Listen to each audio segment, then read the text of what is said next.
जय हिंद, वंदे मातरम। नमस्कार साथियों, स्वागत है आपके अपने यूट्यूब चैनल अवतार स्टडी 7054 में। मैं पाल प्रवीण। आज के वीडियो में बात करें रामसर संधि या फिर आर्द्रभूमि क्या है। इस टॉपिक से आपके एग्जाम में कई बार प्रश्न पूछे गए हैं, आपके एग्जाम के लिए बहुत ही इंपॉर्टेंट है। ठीक है, वर्तमान समय में रामसर साइटों की संख्या क्या है ये भी हम इस वीडियो के माध्यम से कवर करेंगे। तो आप सभी लोग वीडियो को ज़्यादा से ज़्यादा मित्रों में शेयर करें और चैनल को सब्सक्राइब करें। जो लोग हमारे YouTube चैनल पर पहली बार जुड़े हैं वह सभी लोग चैनल को सब्सक्राइब कर लें, क्योंकि जब भी हम वीडियो को अपलोड करेंगे आप तक नोटिफिकेशन जाएगा। ठीक है, और शुरुआत करते हैं मित्रों, रामसर संधि क्या है। तो आइए, बहुत ही शानदार क्लास है। रामसर संधि क्या है, सबसे पहले तो हम ये जान लेते हैं कि रामसर संधि क्या होती है। रामसर ईरान का एक शहर है जहां 2 फरवरी 1971 को आर्द्रभूमि के संरक्षण और उनके प्रबंधन के लिए एक अंतर्राष्ट्रीय संधि पर हस्ताक्षर किए गए थे। इस संधि या समझौते को रामसर समझौते के नाम से जाना जाता है। इस संधि का उद्देश्य संपूर्ण विश्व के सभी महत्वपूर्ण आर्द्रभूमि स्थलों की सुरक्षा करना है। यह समझौता 21 दिसंबर 1975 से प्रभाव में आया था। आर्द्रभूमि क्या है मित्रों? आर्द्रभूमि वह क्षेत्र होता है, ठीक है, सबसे पहले हम जान लेते हैं कि आर्द्रभूमि क्या होता है। ठीक है, आर्द्रभूमि ऐसा भूभाग जहां के परितंत्र का बड़ा हिस्सा स्थायी रूप से या प्रतिवर्ष किसी मौसम में जल संतृप्त रहता है, यानी जल से भरा रहता हो। ठीक है, तो आर्द्रभूमि क्या है हम जानते हैं। पानी में स्थित मौसमी या स्थायी पारिस्थितिक तंत्र जिनमें दलदल, नदियां, झीलें, डेल्टा, बाढ़ के मैदान, चावल के खेत, समुद्री क्षेत्र, तालाब और जलाशय आदि शामिल होते हैं, आर्द्रभूमि कहलाते हैं। यह जल एवं स्थल के मध्य का संक्रमण क्षेत्र होता है। जैव विविधता की दृष्टि से मातृभूमि एक समृद्ध क्षेत्र होता है जिसका संरक्षण अति आवश्यक होता है। आर्द्रभूमि के महत्व के बारे में जागरूकता फैलाने के लिए प्रतिवर्ष 2 फरवरी को विश्व आर्द्रभूमि दिवस मनाया जाता है। आपने क्वेश्चन याद रखना है कि प्रतिवर्ष 2 फरवरी को, ठीक है, 2 फरवरी को प्रतिवर्ष आर्द्रभूमि के दिवस के रूप में मनाया जाता है। 2 फरवरी 2021 को विश्व आर्द्रभूमि दिवस की 50वीं वर्षगांठ मनाई गई। ठीक है, 2021 में 50वीं वर्षगांठ और 2022 में मनाई गई आपकी 91वीं नंबर की वर्षगांठ। आपने याद रखना है, ये पॉइंट बहुत अच्छा है। ठीक है, 2021 के लिए विश्व आर्द्रभूमि का जो विषय था या थीम था वह क्या था? आर्द्रभूमि और जल। ठीक है, इसकी जो विषय थीम थी वेटलैंड एंड वाटर, ये मित्रों इसकी विषय था। अब जान लेते हैं मित्रों, प्रथम क्वेश्चन है कि आर्द्रभूमि संरक्षण हेतु प्रथम सम्मेलन कहाँ हुआ था। वेरी वेरी इंपॉर्टेंट क्वेश्चन है। आर्द्रभूमि संरक्षण के लिए प्रथम सम्मेलन कहां पर हुआ था? ठीक है, प्रथम सम्मेलन की बात करते हैं, इसका राइट आंसर है ऑप्शन नंबर डी, ईरान के शहर रामसर में। ठीक है, ईरान के शहर रामसर में 1971 को प्रथम सम्मेलन हुआ था। आपने याद रखना है आर्द्रभूमि संरक्षण हेतु। अगला ऑप्शन है रामसर कन्वेंशन में काम करना शुरू कब किया, यानी रामसर जो कन्वेंशन था इसने काम करना कब शुरू किया था? कब शुरू किया था मित्रों?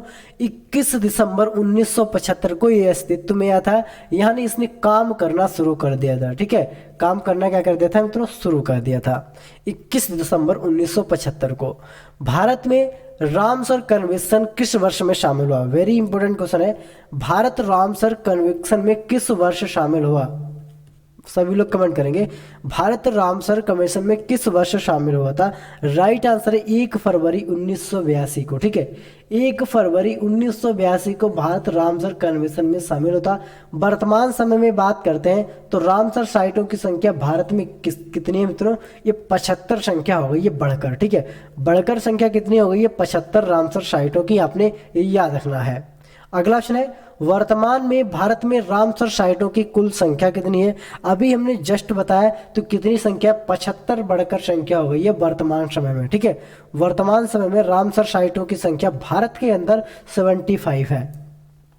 अगला पॉइंट है भारत के किस राज्य में सर्वाधिक रामसर साइट है? वेरी इंपॉर्टेंट क्वेश्चन है। ठीक है, अगर बात करते हैं अभी जो नई 12 रामसर साइटें बढ़ी हैं, इनसे पहले अगर बात करते हैं तो भारत में उत्तर प्रदेश में सबसे अधिक रामसर साइटें थी, कितनी मित्रों? 10 सबसे अधिक।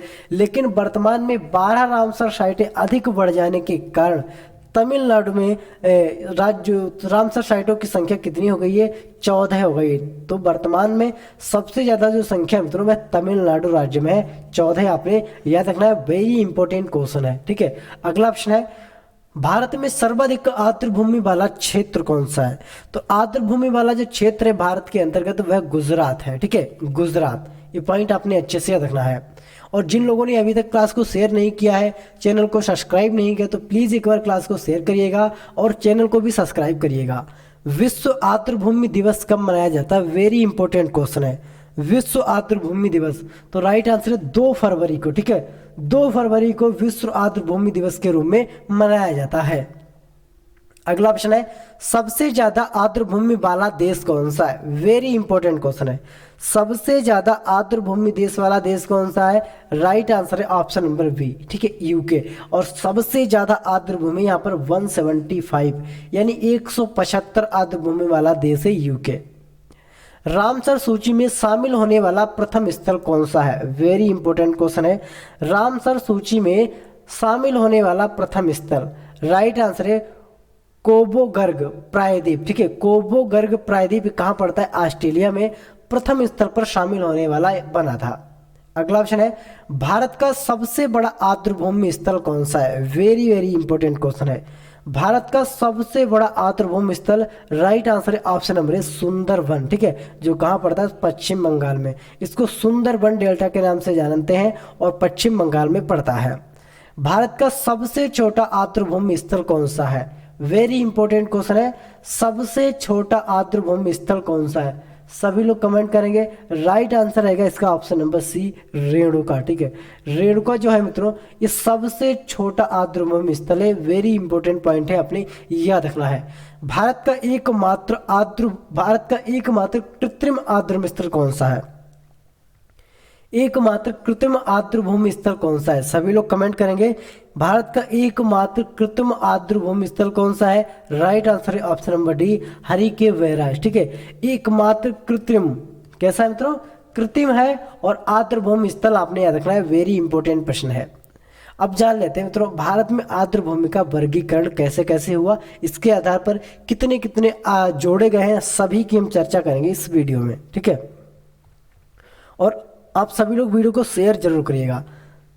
स्थलकृत भिन्नता के आधार पर भारत में आर्द्रभूमि को 4 वर्गों में विभाजित किया गया है। पहला है हिमालयी आर्द्रभूमि, गंगा का मैदानी आर्द्रभूमि, रेगिस्तानी आर्द्रभूमि और तटीय रेगिस्तानी, ठीक है। 4 भागों में क्या किया गया मित्रों? भारत को वर्गीकृत किया गया आर्द्रभूमि के रूप में, 4 भागों में, हिमालयी, गंगा, रेगिस्तानी और फिर तटीय। आगे जानते हैं, आर्द्रभूमि संरक्षण और प्रबंधन के लिए भारत सरकार ने वर्ष 2013, 12 और 13 में राष्ट्रीय आर्द्रभूमि संरक्षण कार्यक्रम शुरू किया था। इसके तहत भारत में आर्द्रभूमि के संरक्षण और प्रबंधन के लिए महत्वपूर्ण कदम उठाए गए, ठीक है। किसी भी स्थल के रामसर स्थल घोषित होने के फायदे, किसी भी स्थल के रामसर साइट घोषित होने के फायदे, बहुत फायदे हैं। क्योंकि अगर किसी भी क्षेत्र को रामसर साइट के रूप में मान्यता दी जाती है तो उस क्षेत्र का रखरखाव करने एवं उसकी आधारभूत संरचना के विकास के लिए, प्राकृतिक संरक्षण के लिए अंतरराष्ट्रीय संघ के द्वारा वित्त पोषित किया जाएगा। अगस्त 2022 में जोड़े गए भारत के 21 नए रामसर स्थल। 3 अगस्त 2022 को भारत के 10 नए आर्द्रभूमि स्थलों को रामसर साइट का दर्जा दिया गया। इसी के साथ भारत में रामसर साइटों की कुल संख्या 54 से बढ़कर 64 हो गई है तथा इन सभी 10 रामसर साइटों में 6 तमिलनाडु राज्य के हैं, 1 उड़ीसा का, 1 गोवा का और 1 कर्नाटक का है और 1 फिर कहाँ का? तो मध्य प्रदेश का है।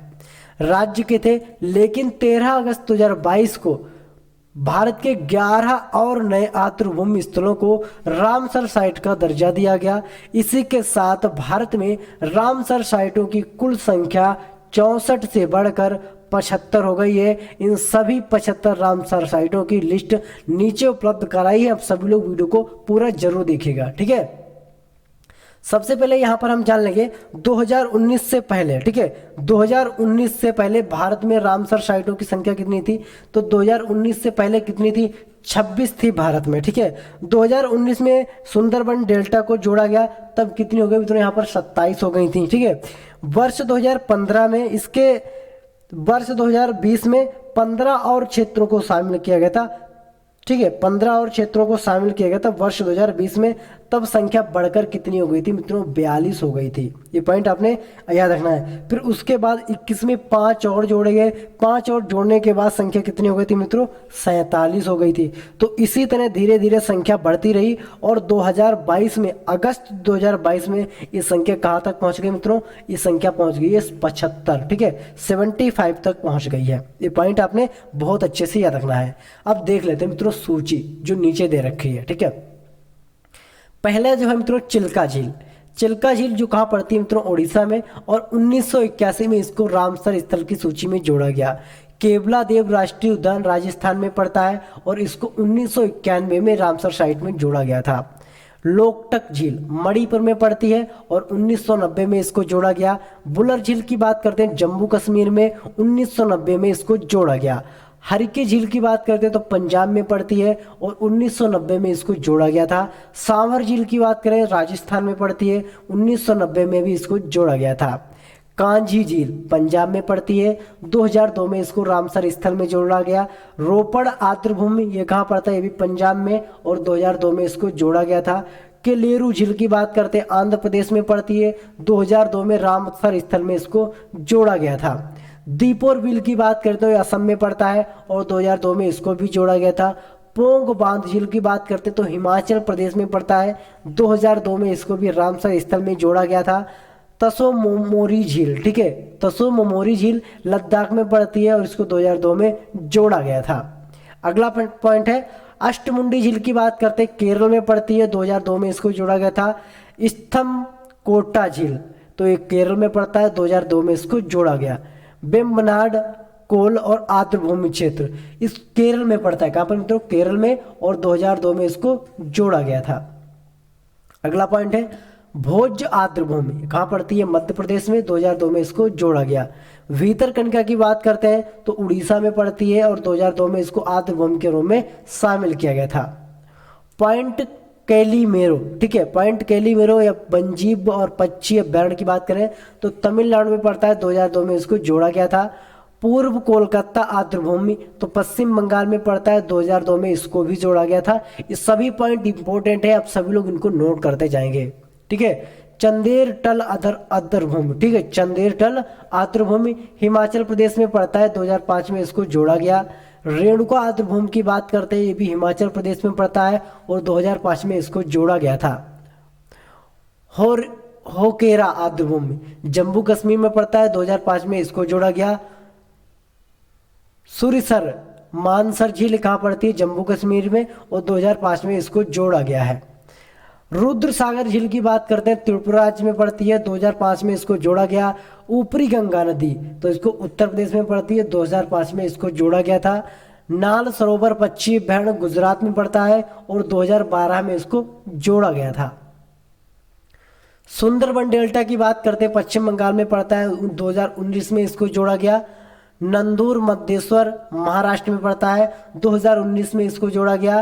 केशोपरमियानी कम्युनिटी रिजर्व पंजाब में पड़ती है, 2019 में इसको भी जोड़ा गया था। नागला वन्यजीव अभ्यारण्य की बात करते हैं पंजाब में पड़ता है और 2019 में इसको जोड़ा गया। व्यास संरक्षण रिजर्व पंजाब में पड़ता है, 2019 में इसको वन्यजीव अभ्यारण्य में शामिल किया गया। नवाबगंज पक्षी अभ्यारण्य उत्तर प्रदेश में पड़ता है, 2019 में इसको भी मान्यता दी गई थी। सांडी पक्षी अभ्यारण्य की बात करें तो उत्तर प्रदेश में पड़ता है और 2019 में इसको भी जोड़ा गया था। समसपुर पक्षी अभ्यारण्य की बात करें तो उत्तर प्रदेश में और 2019 में इसको जोड़ा गया था।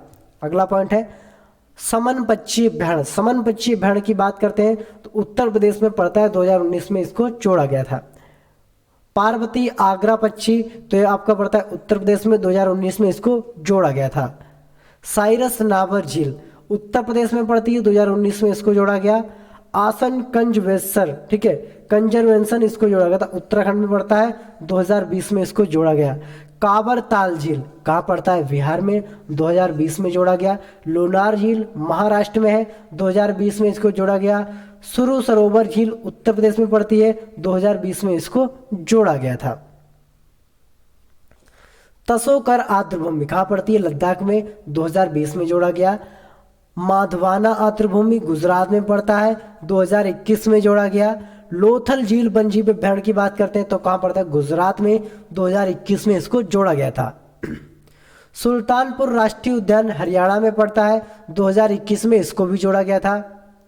विंडावास वन्यजीव अभयारण्य की बात करते हैं तो हरियाणा में पड़ता है, 2021 में इसको भी जोड़ा गया था। हैदरपुर वेटलैंड उत्तर प्रदेश में पड़ता है, 2021 में इसको जोड़ा गया था। वखीरा वन्यजीव अभयारण्य की बात करें तो उत्तर प्रदेश में पड़ता है, 2022 में इसको जोड़ा गया। खजड़िया वन्यजीव अभयारण्य कहाँ पड़ता है, गुजरात में, और 2022 में इसको जोड़ा गया था। किरिकली पक्षी अभयारण्य तमिलनाडु में पड़ता है, 2022 में इसको जोड़ा गया। पिल्लई करनई मारसा, ठीक है, ये कहाँ पड़ता है, तमिलनाडु में, 2022 में इसको जोड़ा गया था। पचिबम मैंग्रोव की बात करते हैं, तमिलनाडु में पड़ता है, 2022 में इसको ऐड किया गया। पाला आर्द्रभूमि की बात करते हैं तो मिजोरम में पड़ता है, 2022 में ऐड किया गया। साक्य सागर मध्य प्रदेश में, 2022 में इसको जोड़ा गया है। कनुथन कुल्लम पक्षी अभयारण्य तमिलनाडु में पड़ता है और 2022 में इसको जोड़ा गया है। मन्नार की खाड़ी की बात करते हैं तो तमिलनाडु में पड़ती है, 2022 में इसको जोड़ा गया। उदय मारदापुरम, ठीक है, पक्षी अभयारण्य तमिलनाडु में पड़ता है, 2022 में इसको जोड़ा गया है। वेदांतगल पक्षी अभयारण्य तमिलनाडु में पड़ता है, 2022 में इसको जोड़ा गया है। बेलोडो पक्षी अभयारण्य की बात करते हैं तमिलनाडु में और 2022 में इसको जोड़ा गया है। बेम्बनूर वेटलैंड, ठीक है, तमिलनाडु में पड़ता है, 2022 में इसको जोड़ा गया है। सतकोसिया गारजा तो उड़ीसा में पड़ता है, 2022 में इसको ऐड किया गया है। नंदा झील की बात करते हैं कहाँ पड़ती है, गोवा में, और 2022 में इसको जोड़ा गया है। रंगनाथित्व BS कर्नाटक में है, 2022 में इसको जोड़ा गया है। सिरपुर आर्द्रभूमि मध्य प्रदेश में है, 2022 में इसको जोड़ा गया है। टपारा झील की बात करते हैं उड़ीसा में पड़ती है, 13 अगस्त 2022 को इसको जोड़ा गया है। हीराकुंड रिजर्व की बात करते हैं उड़ीसा में है और 13 अगस्त 2022 को इसको जोड़ा गया है। अनसुपा झील की बात करते हैं तो कहाँ पड़ता है, उड़ीसा में, 13 अगस्त 2022 को इसको जोड़ा गया था। यशवंत सागर मध्य प्रदेश में है, 13 अगस्त 2022 को इसको ऐड किया गया। चित्रागुंडी पक्षी अभयारण्य तमिलनाडु में है और इसको 13 अगस्त 2022 को ऐड किया गया। सुचिंद्रम थेरू वेटलैंड कॉम्प्लेक्स तमिलनाडु में है, 13 अगस्त 2022 को इसको ऐड किया गया। बुडुबुर पक्षी अभयारण्य तमिलनाडु में है, 13 अगस्त 2022 को इसको ऐड किया गया है। कंजीकुलम पंछी अभयारण्य कहाँ पड़ता है, तमिलनाडु में, 13 अगस्त 2022 को इसको जोड़ा गया है। अगला है थाने क्रीक महाराष्ट्र में है, 13 अगस्त 2022 को इसको ऐड किया गया। Hygam wetland conservation reserve Jammu Kashmir में पड़ता है, 13 अगस्त 2022 को इसको जोड़ा गया है। सालबुग वेटलैंड की बात करते हैं, जम्मू और कश्मीर में इसको जोड़ा गया है, 13 अगस्त 2022 को, जम्मू और कश्मीर में 13 अगस्त 2022 को इसको जोड़ा गया है। तो ये थे मित्रों आपके रामसर साइट 75। भारत के अंदर बात करते हैं तो कितने हैं, 75, ठीक है। तो आपके एग्जाम के लिए बहुत ही इंपॉर्टेंट है, तो आप सभी लोग इनको अच्छे से याद रखेंगे और मिलेंगे अगली फिर वीडियो में। तब तक के लिए जय हिंद, जय भारत।